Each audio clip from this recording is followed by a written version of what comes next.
परमेश्वर पिता का धन्यवाद करते हैं आज के दिन के लिए कि प्रभु ने आज का दिन सबके जीवन में जोड़ा है। और यदि वो परमेश्वर नहीं चाहता तो आज का दिन हम देख नहीं सकते थे। उस परमेश्वर का दया है, उस परमेश्वर का अनुग्रह है कि जिसने आज का दिन हम सबके जीवन में दिया। बहुत सारे लोग आज के दिन को देख नहीं सके, बहुत सारे लोग आज इस दुनिया से चले गए, लेकिन परमेश्वर ने हमें और आपको जीवित रखा है, सुरक्षित रखा है, जिंदा रखा है। बहुत सारे लोग जीवन में बहुत सारी आशाओं को रखे हुए थे, बहुत सारे उनके जीवन में आशाएं थी, बहुत सारी उम्मीदें थी, लेकिन कोई भी आशा, कोई भी उम्मीद उनके जीवन में शायद पूरी नहीं हो पाई और आज के दिन को भी वो देख नहीं पाए। हालेलुया। जिंदगी में कोई मरना नहीं चाहता, कोई भी मरना नहीं चाहता, लेकिन फिर भी वो मर जाता है। आप किसी से भी पूछिए, आप किसी से भी पूछ के देखिए, आप मरने का नाम लेंगे तो वो कभी भी तैयार नहीं, क्योंकि वो नहीं चाहता। लेकिन ना चाहते हुए भी मृत्यु एक दिन हर एक जन को आना है। ना चाहते हुए भी ये हर एक जन के जीवन में मृत्यु आएगी, लेकिन हमें हमेशा इस बात को क्या करना है, ध्यान में रखना है कि यदि जन्म हुआ है तो मृत्यु आएगी, लेकिन उसके बीच में बहुत सारे काम हमारे जीवन में होने हैं और बहुत सारे काम हमें सौंपे गए जिन्हें हमें करने की जरूरत होती है और आवश्यकता होती है। Hallelujah, hallelujah. प्रभु यीशु मसीह जब इस दुनिया में आए तो उन्होंने कहा मैं प्रेम करने आया। दूसरी बात उन्होंने कहा मैं पापी को बचाने आया, है ना। तीसरी बात उन्होंने इस बात को कहा, काफी लोगों ने यीशु मसीह के बारे में कहा ये धर्म विरोधी है। प्रभु यीशु मसीह ने कहा मैं उन भविष्यवक्ताओं की पुस्तकों को लोप करने नहीं आया, परंतु उन्होंने जिन बातों को कहा था मैं उसे पूरा करने के लिए आया। लेकिन फिर भी काफी लोगों ने नाना प्रकार की बातों को कहा यीशु मसीह के बारे में। दुनिया में तीन तरह के लोग पाए जाते हैं। सबसे पहला नंबर धर्मी पाया जाता है, दूसरा पापी पाया जाता है, तीसरा एक और है जो इन दोनों के बीच में होता है। वो कौन सा है? तीसरा व्यक्ति कौन सा है? एक तो धर्मी है, दूसरा पापी है, लेकिन तीसरा जो है इन दोनों के बीच का वो भी पाया जाता है। वो कौन सा? वो कौन सा व्यक्ति? जो तीसरा व्यक्ति। हेलो, कोई बता सकते हैं वो तीसरा व्यक्ति कौन सा है? एक तो धर्मी है, दूसरा पापी है, हम सब जानते हैं, लेकिन एक तीसरा व्यक्ति भी है।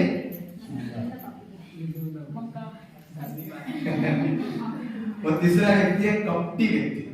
कपटी व्यक्ति होते हैं कि नहीं होते, है ना, जिन्हें हम मक्कार कहते हैं।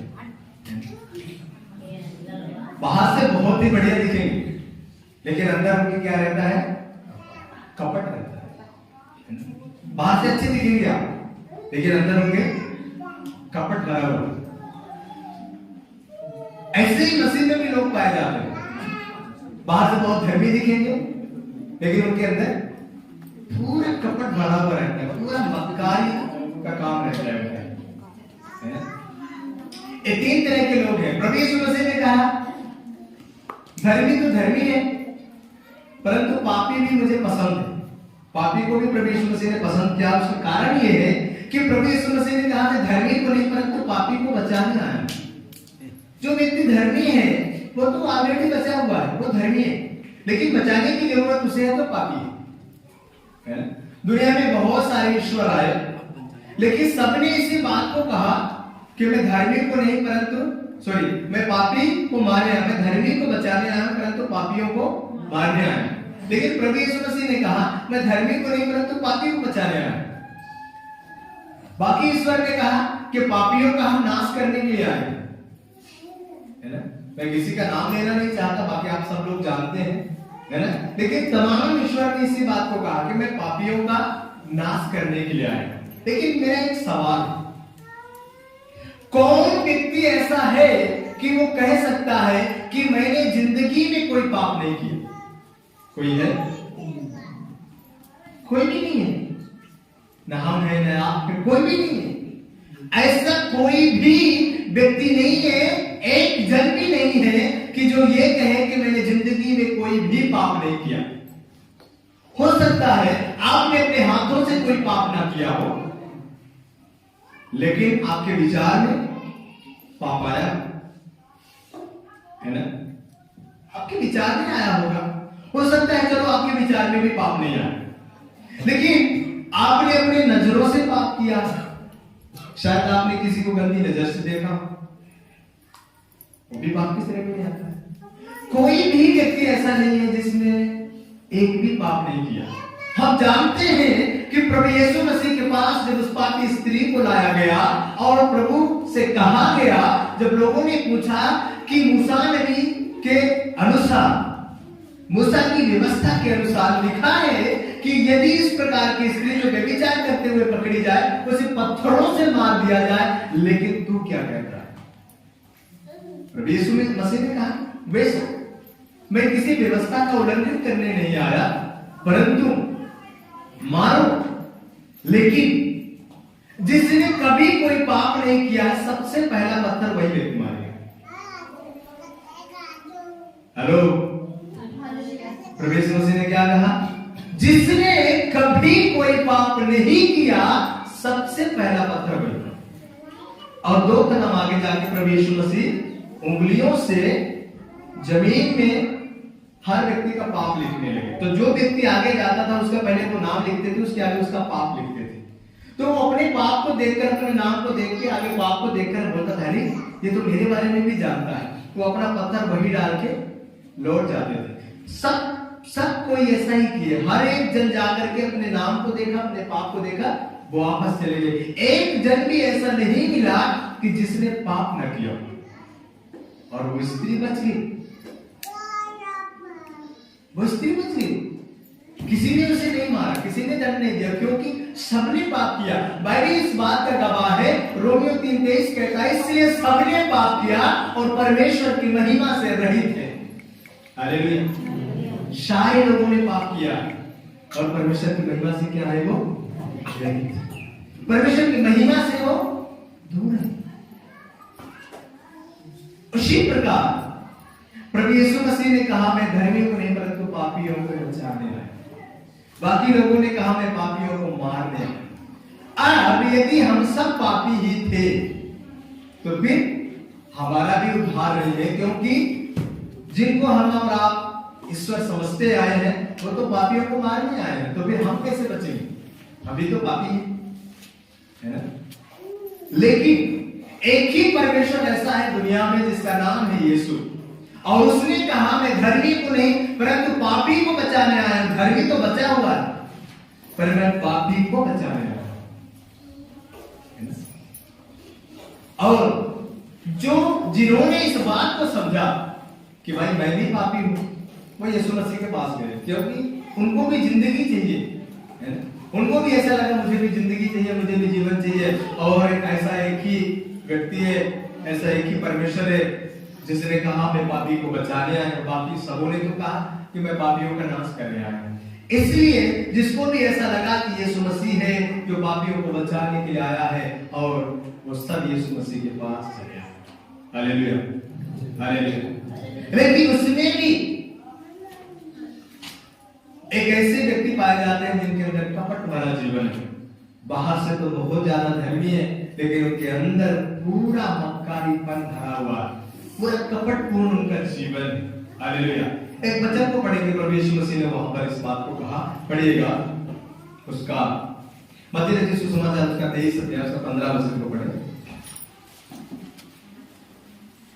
हे कपटी शास्त्रियों और फरीसियों तुम पर हाय। हाँ, हे कपटी शास्त्रियों और फरीसियों तुम पर हाय। तुम एक जन को अपने मत में लाने के लिए सारे जल और थल में फिरते हो, और जब वह मत में आ जाता है तो उसे अपने से दूसरा नागरिक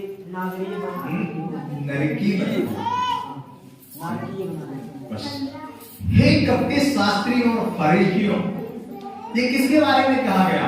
ये उन शास्त्रियों के बारे में, उन फरीसियों के बारे में कहा गया जो अपने आप को बड़ा विद्वान समझते थे, अपने आप को बड़ा पंडित समझते थे। ये उनके बारे में कहा गया जो अपने आप को ज्ञानवान समझते थे, उनके बारे में कहा गया कि तुम्हारा जीवन कपटपूर्ण है। हे कपटी शास्त्रियों और फरीसियों, आगे यहाँ पर लिखा है तुम पर हाय, तुम श्रापित हो, क्योंकि तुम एक जन को अपने मत में लाने के लिए, मतलब अपने बातों में फंसाने के लिए, अपने जाल में फंसाने के लिए पूरे हार घूमते हो और उनके अपने मत में लाते हो। फिर उसके बाद वहां पर लिखा है कि आप उनके साथ क्या करते हो?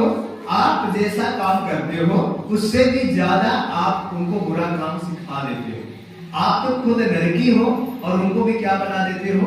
नरकी बना देते हो, है ना?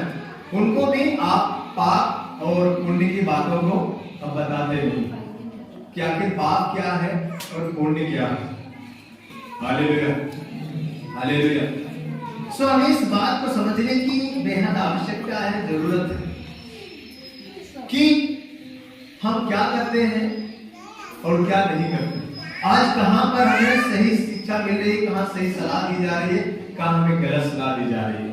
आज बहुत सारे ऐसे लोग हैं कि अपने मत में लाने के लिए, अपने जाल में फंसाने के लिए बहुत सारी मीठी मीठी बातों को बोलकर अपने मत में, अपने जाल में आपको फंसा लेंगे। फिर उसके बाद क्या करेंगे? आपको इस्तेमाल करना शुरू करेंगे, है ना? इस बात को समझने की आवश्यकता है और जरूरत है।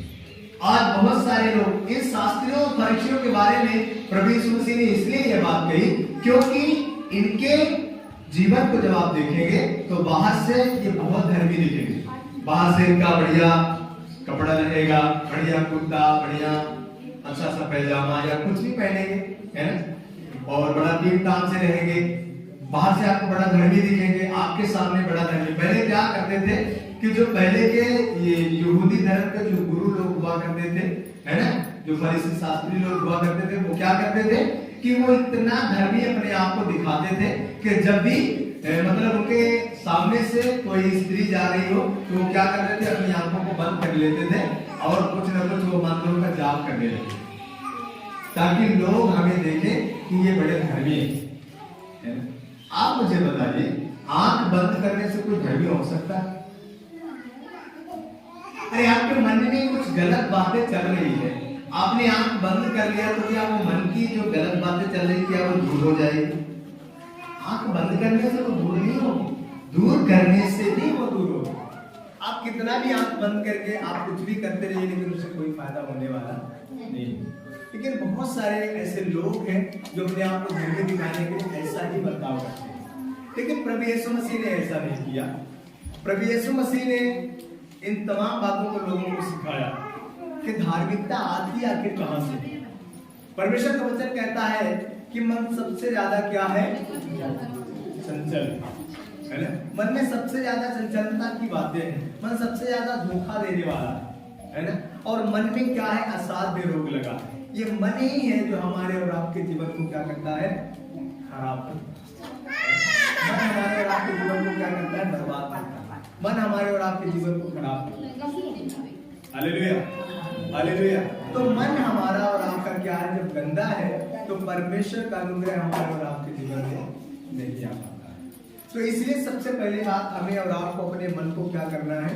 शुद्ध करने की आवश्यकता है, शुद्ध करने की जरूरत है। उसका एक और वचन पढ़ेंगे, मरकुस रचित सुसमाचार उसका 2 अध्याय उसका 17 वचन। यीशु ने यह सुनकर उनसे कहा, भले चंगों को वैद्य की आवश्यकता नहीं, हाँ परंतु बीमारों को है। हाँ, जो भले चंगे लोग हैं उनको वैद्य की क्या नहीं है, जरूरत नहीं है, परंतु किसको जरूरत है, बीमारों को। बीमारों को जरूरत है। मैं धर्मियों को नहीं, हाँ? परंतु पापियों को बुलाने आया हूँ। बस अब ये बताइए कि डॉक्टर की जरूरत किसे होती है, जो व्यक्ति भला चंगा है उसको, या जो व्यक्ति बीमार है? डॉक्टर के पास कौन जाता है बताइए, है? कौन व्यक्ति जाता है, हष्ट पुष्ट आदमी जाता है या बीमार व्यक्ति जाता है? बीमार व्यक्ति जाता है। हर किसी को यह पता है कि डॉक्टर के पास कौन जाता है, बीमार जाता है। प्रभु यीशु मसीह ने भी इसी बात को कहा कि जो व्यक्ति भला चंगा है उसको वैद्य की क्या नहीं है, जरूरत है, परंतु जरूरत किसको है, बीमार को। जो व्यक्ति बीमार है उसको जरूरत है किसकी, वैद्य, डॉक्टर की। प्रभु यीशु मसीह ने इसी बात को कहा कि भले चंगों के वैद्य को जरूरत नहीं है, परंतु किसको है, बीमारों को, है ना। फिर से पढ़िए उस वचन को। यीशु ने यह सुनकर उनसे कहा, भले चंगों को वैद्य की आवश्यकता नहीं, परंतु बीमारों को है। परंतु बीमारों को है। मैं धर्मियों को नहीं, परंतु पापियों को बुलाने आया। हाँ, प्रभु यीशु मसीह ने कहा मैं धर्मी को नहीं, धर्मी तो ऑटोमेटिक बचा हुआ है, परंतु हम उनको बुलाने आए हैं जिनको ऐसा लगता है कि मैं पापी हूँ और मुझे उद्धार की जरूरत है, मुझे उद्धार की आवश्यकता है। तो प्रभु यीशु मसीह ने कहा मैं उन्हीं को बुलाने आया, मैं पापियों को बुलाने आया। दुनिया में जितनी भी प्रकार की बीमारियां हैं, जितनी भी प्रकार की समस्याएं हैं, वो तमाम समस्याएं अंधकार के द्वारा बनाई गई है ना। अंधकार के द्वारा वो तमाम समस्याएं बनाई गई, शैतान के द्वारा वो तमाम समस्याएं बनाई गई। जिस प्रकार से यहाँ संसार में हर एक डिपार्टमेंट अलग अलग होता है, उसी प्रकार से शैतान का नरक में अलग अलग डिपार्टमेंट होता है ना। बीमारी को उत्पन्न करने वाला डिपार्टमेंट अलग होता है, चोरी करने के लिए प्रेरित करने वाला डिपार्टमेंट अलग होता है, व्यभिचार की जो आत्माएं होती हैं उनका डिपार्टमेंट अलग होता है। हर एक का डिपार्टमेंट अलग है। और वो क्या करते हैं कि मनुष्यों के अंदर जा करके और वो अपना काम करते हैं, है ना। आत्महत्या करने वाला जो डिपार्टमेंट है वो अलग होता है। कोई भी व्यक्ति जो मनुष्य आत्महत्या करता है, चाहे वो फांसी लगाए, चाहे वो आग लगाए, चाहे वो जहर खाए, कुछ भी करे, वो साधारण से नहीं करता। उसके अंदर एक आत्मा आती है और उसके मन को कठोर करती है और उसको आत्महत्या करने के लिए मजबूर करती है, और उस व्यक्ति को दर्द नहीं होता है उस टाइम, क्योंकि उसके मन को वो कठोर कर देती है। ये शैतान का काम है। बाकी साधारण व्यक्ति को आप देखिए, आप थोड़ी सी उंगली आप लगा के देखिए, आप आग में थोड़ा उंगली लगा के देखिए कितना दर्द होता है। फिर जो व्यक्ति आग को लगा लेता है वो क्या करता है ना। शैतान का काम सिर्फ जानते हैं कितना है, वो आपको थोड़ा धक्का देगा। क्या करेगा, आपको थोड़ा धक्का देगा, और जब आपको धक्का दे करके जैसे ही आप उस काम को करेंगे तुरंत आपको छोड़ के बाहर हो जाता है ना। जैसे ही लोग जहर को खा लेते हैं तो शैतान क्या करता है, तुरंत उनके शरीर को छोड़ के बाहर आ जाता है ना। शैतान का काम ही है आपको नाश करना, क्योंकि बाइबल इस बात का गवाह है। लिखा है यूहन्ना के सुसमाचार उसका 10 अध्याय उसका 10 वचन पढ़िएगा थोड़ा सा। यूहन्ना 10 का 10। चोर किसी और काम के लिए नहीं, ध्यान से सुने, चोर किसी और काम के लिए नहीं, परंतु केवल चोरी करने, परंतु केवल चोरी करने और घात करने और घात करने और नष्ट करने और नाश करने के लिए आता है। बस थोड़ा रुकेंगे। अभी मुझे बताइए, बाइबल कहती है चोर और किसी काम के लिए नहीं आता। जब आपके घर में कोई चोर आएगा तो बताइए उसका काम क्या है, चोरी करना। जब आपके घर में चोर आएगा तो आपसे हालचाल तो नहीं पूछेगा क्या, ना तो आपसे हालचाल पूछेगा, आपसे आकर के भेंट पलागो नहीं करेगा, है ना। करेगा क्या, है ना, आप कैसे हो ऐसा तो नहीं पूछेगा। वो सीधे आपके घर में घुसेगा और सीधे उसके पास चाकू हो, छुरा हो, तमंचा हो, कुछ भी जो भी उसके पास रहेगा सीधे क्या करेगा, आपके यहाँ लगाएगा या तो यहाँ लगाएगा और बोलेगा जल्दी बता लॉकेट किधर है।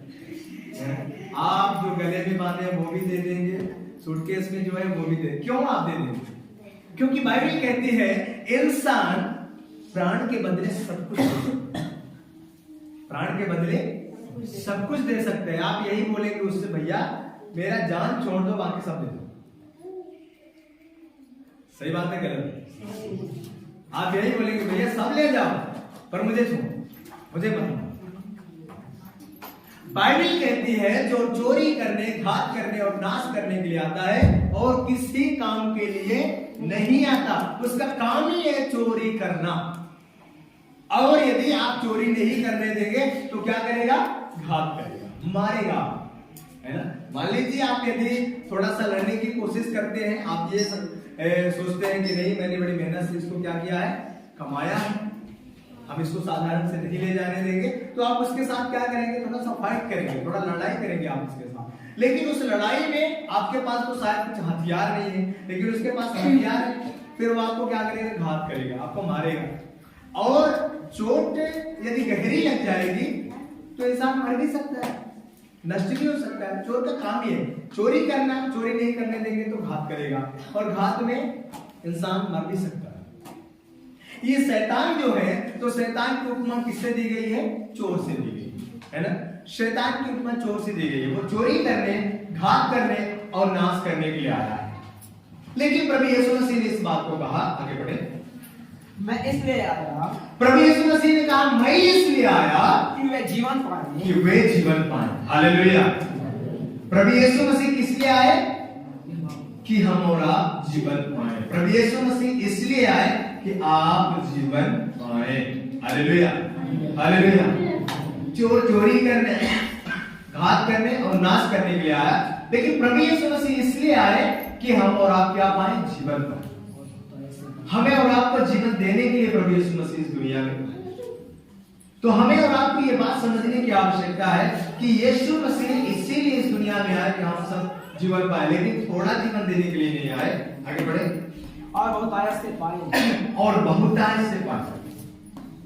प्रभु यीशु मसीह बहुतायत का जीवन देने के लिए आए, थोड़ा जीवन देने के लिए नहीं आए। इसलिए हमें और आपको इस बात को ध्यान में रखना है। सो प्रभु यीशु मसीह जीवन देने के लिए आए कि बहुतायत का जीवन हमें और आपको मिले। हालेलुया। लेकिन आज बहुत सारे लोग उस चोर के चंगुल में फंस चुके हैं, है ना। बहुत सारे लोग उसके चंगुल में फंस चुके हैं। वो आकर के लोगों को क्या किया? भरमा दिया, और उसके भरमाने में लोग फंस गए हैं, और जैसा वो चाहता है वैसा आज लोग कर रहे हैं, उसी प्रकार लोग कर रहे हैं। परमेश्वर जो कहता है वो करने के लिए लोग तैयार नहीं है, परंतु जो शैतान कहता है वो करने के लिए लोग तैयार हैं। कई चीजें हैं जो मनुष्य को क्या करती है? पाप की ओर लेके जाओ, पाप की ओर अग्रसित करती है। इसलिए हमें इस बात को समझने की आवश्यकता है। बहुत सारे लोग हैं, उनके जीवन में आज भी बहुत सारी नशे की बातें, उनको लगता है परमेश्वर मुझे अच्छा जीवन दे, अच्छी जिंदगी दे, लेकिन फिर भी उनके जीवन से वो चीजें दूर नहीं हो रही हैं जिनसे परमेश्वर को घृणा है। सबसे पहली बात तो परमेश्वर कपट पूर्ण जीवन से घृणा करता है।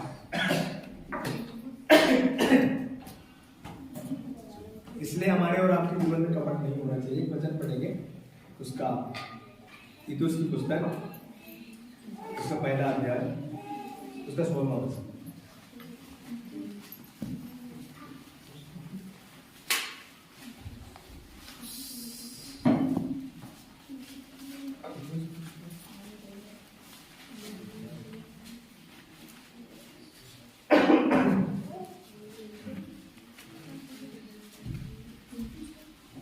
उसकी पुस्तक, उसका पहला अध्याय, उसका 16वां वचन।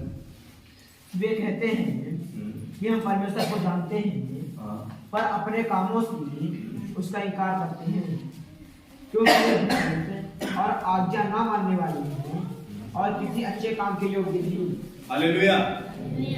ध्यान से इस बात को समझ लीजिएगा। यहाँ पर स्पष्ट रूप से परमेश्वर का वचन कहता है कि कुछ ऐसे भी लोग हैं जो ये बात कहते हैं कि हम परमेश्वर को क्या करते हैं? जानते हैं। ध्यान से पढ़िए, फिर से उस वचन को पढ़ें। वे कहते हैं कि हम परमेश्वर को जानते हैं, हम परमेश्वर को जानते हैं, पर अपने कामों से उसका इनकार करते हैं। कुछ ऐसे भी लोग हैं जो ये कहते हैं कि हम परमेश्वर को क्या करते हैं? जानते हैं, परंतु उनके काम कैसे हैं? उनके काम कैसे हैं? उनके काम बुरे हैं। अपने कामों से परमेश्वर का इनकार करते हैं। परमेश्वर कहता है चोरी नहीं करना चाहिए, पर ऐसे भी लोग हैं चोरी करते हैं। कहते तो है क्या परमेश्वर को जानते हैं, लेकिन अपने कामों से क्या कर रहे हैं? परमेश्वर का इनकार कर रहे हैं। यदि परमेश्वर कहता है कि चोरी नहीं करना, यदि आप चोरी करते हैं तो इसका मतलब यह है कि आप परमेश्वर को क्या कर रहे हैं? इनकार कर रहे हैं।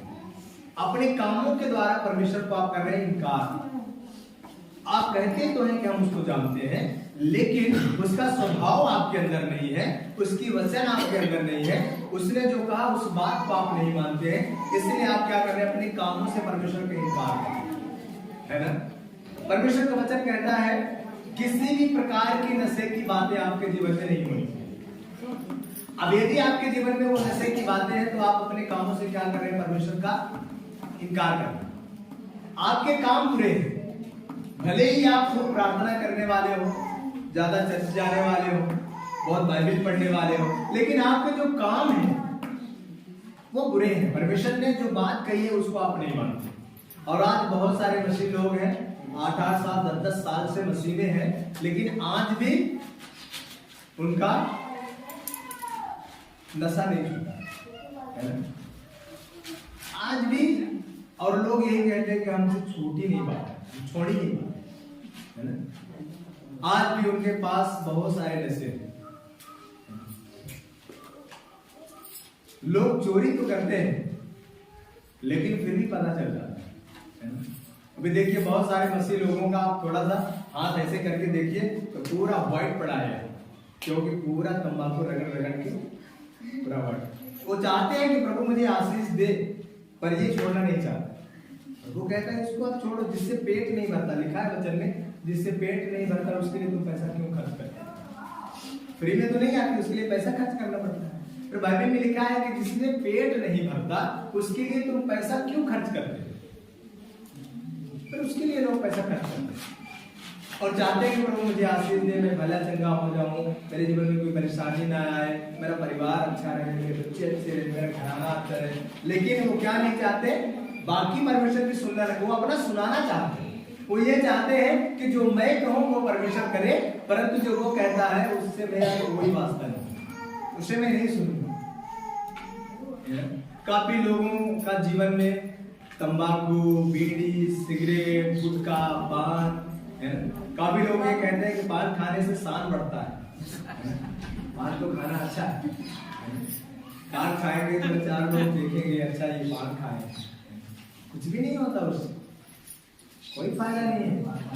आजकल तो पान का भी हमको लगता है कि 10 या 15 रुपए में मिलता होगा, मुझे पता नहीं क्योंकि मैं पान खाता नहीं, पर फिर भी ऐसा लगता है कि 10 रुपए से तो कम ही मिलता नहीं। क्योंकि आज राजश्री की कीमत देखिए, आज एक राजश्री की कीमत 20 रुपए हो गई है। सबसे कम वाली कितने में है? 10 रुपए। 10 रुपए मिलती है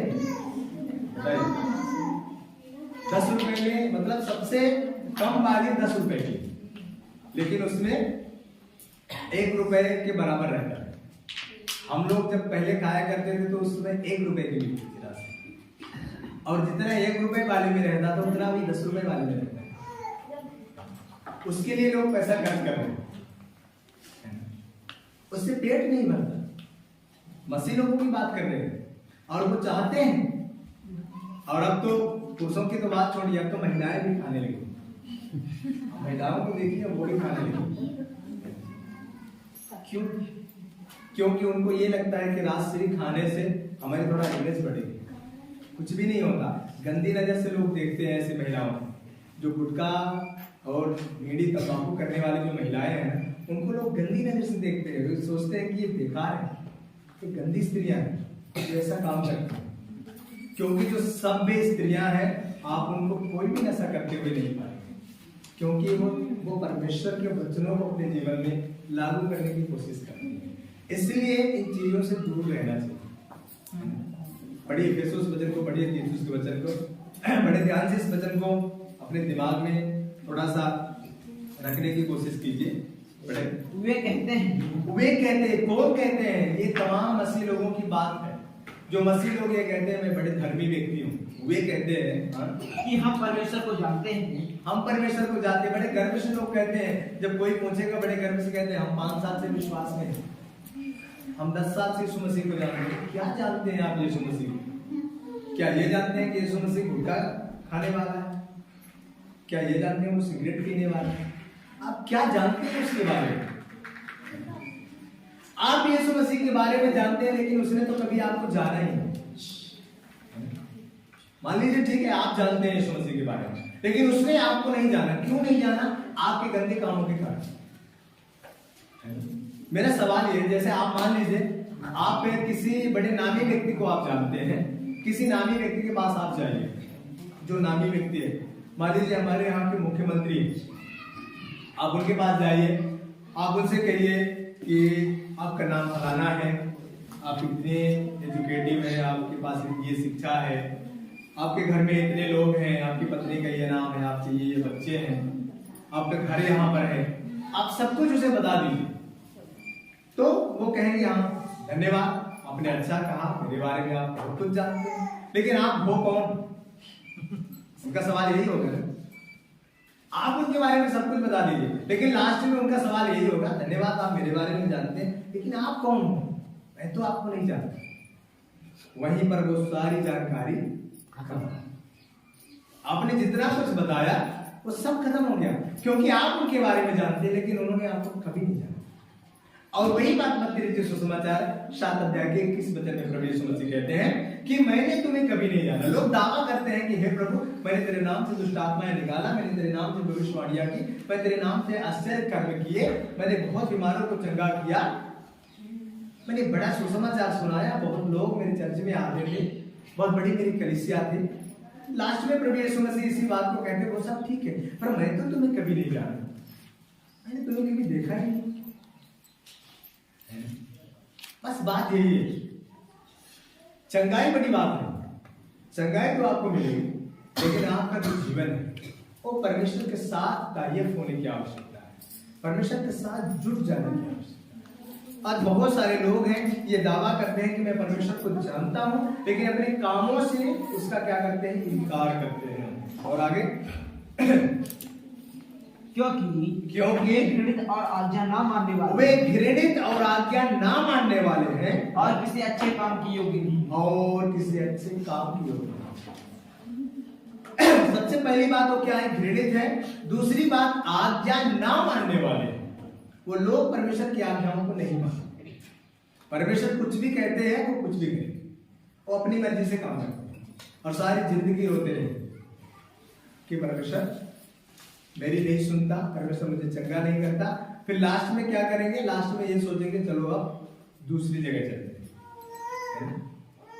कुछ लोग तो पास्टर बदलेंगे, चर्च बदलेंगे, कुछ लोग चर्च पास्टर कुछ भी नहीं बदलेंगे, मजहब ही बदल देंगे। कुछ लोग सोचेंगे अभी यहाँ नहीं, अभी झाड़ फूक वाले के पास जाएंगे, फिर उसके पास पूरा पैसा लुटाएंगे, फिर पैसा लुटाने के बाद फिर जब सब कुछ खत्म हो जाएगा तो फिर सारी जिंदगी ऐसे रोते रहेंगे। फिर ये कहेंगे अब हमारी जिंदगी में यही लिखा है, अब यही होगा, अब इससे हम छूट नहीं पाएंगे।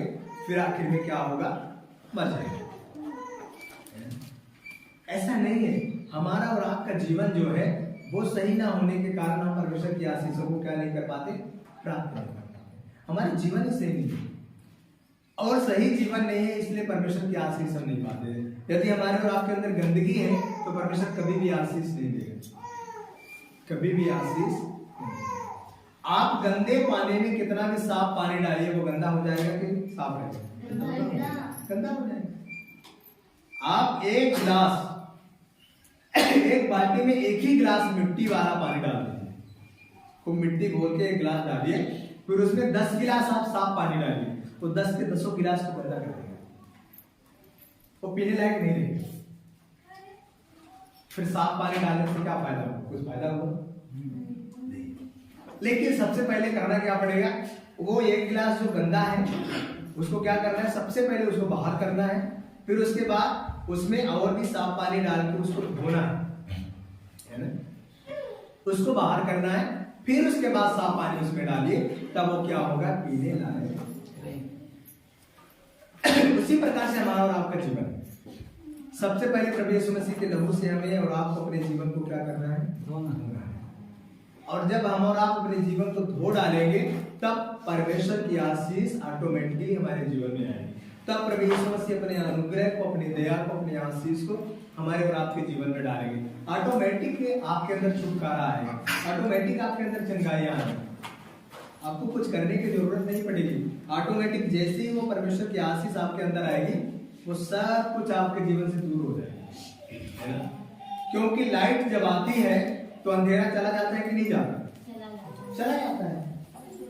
कभी आपको ये कहने की जरूरत नहीं पड़ती है। लाइट जब आप जलाते हैं तो आपको ये नहीं कहना पड़ता, देखो हमने लाइट जला दिया है, अब अंधकार तुम भाग जाओ। ऐसा क्या कहते हैं? नहीं। आप लाइट को सिर्फ जलाओ, बाकी आपको कुछ बोलने की आवश्यकता नहीं है, वो ऑटोमेटिक भाग जाएगा। तो आपको सबसे पहले अपने जीवन में क्या करना है? परमेश्वर का प्रकाश आने देना, परमेश्वर की ज्योति आने देना। प्रभु यीशु मसीह ने कहा मैं जगत की ज्योति हूं। वो जगत की ज्योति है, और वो ज्योति वचन में लिखा है कि जब आप उसके पीछे हो लेंगे, उसने कहा मैं जगत की ज्योति हूं और तुम मेरे पीछे हो लो, और जो मेरे पीछे हो लेता है वो अंधकार में नहीं चलता परंतु जीवन की ज्योति पाता है। तो प्रभु यीशु मसीह जगत की ज्योति है, और जब हम और आप उसके पीछे चलते हैं तो हमारे और आपके जीवन में उसका प्रकाश ही बना रहता है, उसकी ज्योति बनी रहती है। तो यदि हम और आप चाहते हैं कि परमेश्वर हमारे और आपके जीवन को प्रकाशमान करे, तो सबसे पहला काम क्या है? कि उसकी ज्योति को हम अपने जीवन में आने की जगह है ना? सबसे पहले उसकी ज्योति को अपने जीवन में आने की जगह। मनुष्य अपने जीवन से परमेश्वर को क्या कर दिया है? दूर कर दिया है ना? ये हमारा और आपका जीवन जो है, ये परमेश्वर का क्या है? घर है। परमेश्वर ने 5 दिन में सब कुछ बनाया, छठवें दिन परमेश्वर क्या बनाया? अपना घर बनाया। छठवें दिन परमेश्वर ने क्या बनाया? अपना घर बनाया। हम भी पहले सोचते थे कि परमेश्वर ने पहले छठवें दिन परमेश्वर ने मनुष्य बनाया, लेकिन मनुष्य ने अपना घर बनाया। हम सब उसका घर है। मनुष्य को परमेश्वर ने बनाया उसमें रहने के लिए, वो परमेश्वर का घर है। सब कुछ बनाया दुनिया में, लेकिन छठवें दिन परमेश्वर ने अपना घर बनाया। लेकिन अदन के बगीचे में आदम और हव्वा ने जो काम किया, आदम और हव्वा ने वहां पर ये जो हमारा और आपका जीवन, आदम और हव्वा का जो जीवन परमेश्वर ने घर के रूप में बनाया उसमें रहने के लिए, और आदम और हव्वा ने क्या नहीं किया? अपने जीवन में उनको एंट्री नहीं दिया, प्रवेश नहीं दिया, क्योंकि परमेश्वर ने स्वयं इच्छा को दिया कि ठीक है मैंने अपना घर बनाया जो, लेकिन तुम्हें हम एक स्वयं इच्छा देते हैं, यदि तुम्हारी इच्छा है, तुम्हारी मर्जी है तो तुम अपने अंदर मुझे रख सकते। और वहां पर आदम और हव्वा ने परमेश्वर को अपने जीवन से क्या कर दिया? अलग कर दिया। और वही प्रकाशित वाक्य में हम देखते हैं, उत्पत्ति की पुस्तक में हम ये घटना देखते हैं, लेकिन प्रकाशित वाक्य में हम देखते हैं वहां पर लिखा है, प्रभु यीशु मसीह ने कहा कि देख मैं द्वार पर खड़ा। कौन से द्वार पर खड़े रहने की बात करता है? दिल के दरवाजे पर। प्रभु यीशु मसीह ने कहा देख मैं द्वार पर खड़ा हूं, और जो कोई मेरा शब्द सुनकर अपने द्वार को खोलेगा, मैं भीतर आऊंगा और उसके साथ क्या करूंगा? वास करूंगा और उसके साथ भोजन भी करूंगा। प्रभु यीशु मसीह जिस घर से उत्पत्ति में हमने देखा आदम और हव्वा ने परमेश्वर को निकाला था, हम और आप कई बार कहते हैं कि अदन के बगीचे से परमेश्वर ने आदम और हव्वा को भगाया, आदम और हव्वा को निकाल दिया, लेकिन हकीकत यह है कि जब उन्होंने परमेश्वर को अपने अंदर रहने के लिए जगह नहीं दिया, तब वो वहां से ऑटोमेटिक निकल गए, ऑटोमेटिक वहां से वो चले गए। उनको वो चीजें अच्छी नहीं लगी और वहां से वो बाहर चले गए। उनका जीवन सही नहीं था, इसलिए वहां से वो बाहर निकल गए। उन्होंने अपने जीवन में परमेश्वर को स्थान ही नहीं दिया। आज बहुत सारे ऐसे लोग हैं कि अपने जीवन में परमेश्वर को स्थान नहीं देते, और जब उन्होंने परमेश्वर को अपने जीवन में स्थान नहीं दिया, तब परमेश्वर ने जो उनके लिए एक सुंदर बगीचा बनाया था, तब उनके लिए वो फीका लगने लगा और तब परमेश्वर ने कहा कि अब तुम इस लायक नहीं रहे कि तुम यहाँ रहो, इसलिए वो वहां से निकाले गए, इसलिए वहां से वो चले गए। हालेलुया। हमारे और आपके जीवन को रहने के लिए परमेश्वर ने बनाया, लेकिन हम और आप उसको क्या नहीं दिए, जगह दी। यदि हम चाहते हैं कि परमेश्वर हमें